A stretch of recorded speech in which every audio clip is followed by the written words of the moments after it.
உங்களுக்கு ஒரு விஷயம் தெரியுமா? என்ன விஷயம்? இந்த உலகத்துல நம்மலாம் இறந்தப்புறமும் நம்மளால உயிர் வாழ முடியும்னு சொன்னா உங்களால நம்ப முடியுதா? அது எப்படி வர முடியும்? நம்ம ஊர்ல எல்லாம் செத்தா ஆவியா தான் வருவாங்கன்னு நான் கேள்விப்பட்டுருக்கேன். அதெல்லாம் அந்த காலம். ஆனா இப்ப நம்ம செத்தாலும் திரும்ப உயிரோட வர முடியும் அப்படிங்கிற லெவலுக்கு வந்துட்டோம். இந்த ப்ராசஸ லூப் பயோடெக் அப்படிங்கிற ஒரு டச் கம்பெனி தான் பண்ணிட்டு வராங்க. இது எப்படி சாத்தியமாகுதுன்னா, எப்படி நம்ம நானி படத்துல நம்ம ஹீரோ செத்தப்புறம் ஈயா திரும்ப உயிர் பெற்று வருவாரோ, அதே மாரி தான் இதுவும். ஆனா என்ன, இதுல நம்ம இறந்தப்புறமா மரம், செடி, கொடின்னு இயற்கையோட ஒன்றி போயிடுவோம். ஆக்சுவலா இந்த லூப் பயோடெக் அப்படிங்கிற கம்பெனி ஒரு காஃபின் செய்றாங்க. ஆக்சுவலா அந்த காஃபின்குள்ள ஏற்கனவே மண்ணு, விதை இதெல்லாம் போட்டு வளர்ப்பாங்களாம். யாராவது இறந்துட்டாங்கன்னா, அவங்க உடம்ப இந்த சவப்பெட்டிக்குள்ள வச்சு அதோட புதைச்சிருவாங்களாம். ஒரு சர்டைன் பீரியட்க்கு அப்புறமா அதிலிருந்து செடி, மரம் இது மாரி ஏதாவது வளர ஆரம்பிக்கும். ஸோ இத பார்க்கும்போது இறந்து போனவங்க நம்ம கூடவே இருக்கிற மாதிரி ஒரு ஃபீல் இருக்கும் இல்லையா?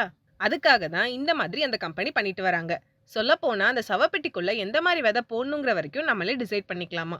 இது ரொம்ப ஆச்சரியமா இருக்குல்ல? இத விட ஆச்சரியமான விஷயம் உனக்கு இன்னொன்னு சொல்லவா?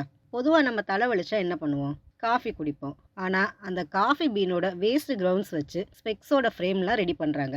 அந்த ஸ்பெக்ஸ நம்ம போடும்போதே காஃபியோட அரோமா நமக்கு நல்லா கிடைக்கும். ஆக்சுவலா இந்த ஃப்ரேம் இப்ப எங்க ரெடி பண்ணியிருக்காங்கன்னா, உக்ரைன்ல தான்.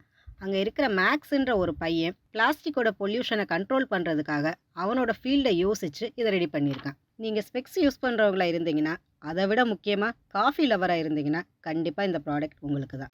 அடடே! இது தெரியாம போச்சே!